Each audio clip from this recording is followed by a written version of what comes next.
Ahojte milé ženy, rada by som vás pozvala na seminár Tanec Vlčice, ktorý sa bude konať u nás 10. až 12. mája v Domoraji.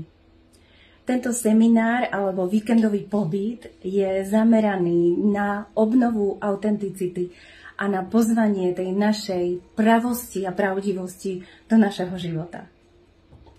Veľmi veľa žien, ktoré už prešli za tých posledných skoro 10 rokov, keď robím Tanec Vlčice, hovorí, že sa im totálne zmenil život. Vyšli ako keby z tieňa.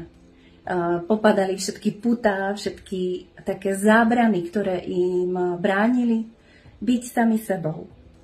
Byť takou, ktorá si odjak živa túžila byť. Ja viem, že robíme v živote to najlepšie, aby z nás boli také ženy, po ktorých túžime my sami, a práve seminár alebo víkendový pobyt Tanec Vlčice je k tomu cesta alebo aspoň otvorené vráta. Ono sa to väčšinou na tom tanci Vlčice rozbehne, ty sa tam dotkneš tej pravej podstaty skrze tanec, skrze pohyb, skrze tvoje telo a jeho veľkú múdrosť a tie informácie, ktoré v sebe ukladá o svojej vlastnej sile, tak ono ti to vlastne sprostredkuje, to telo cez tanec a pohyb ti sprostredkuje informáciu o tom, kto vlastne si, kto naozaj v pravej podstate si a kam ťa to volá, kam to srdce ťa túži zaviesť. Otvára sa veľmi silne intuícia, otvára sa tam veľmi silno cítenie samej seba, senzitivita a také vnútorné vedenie.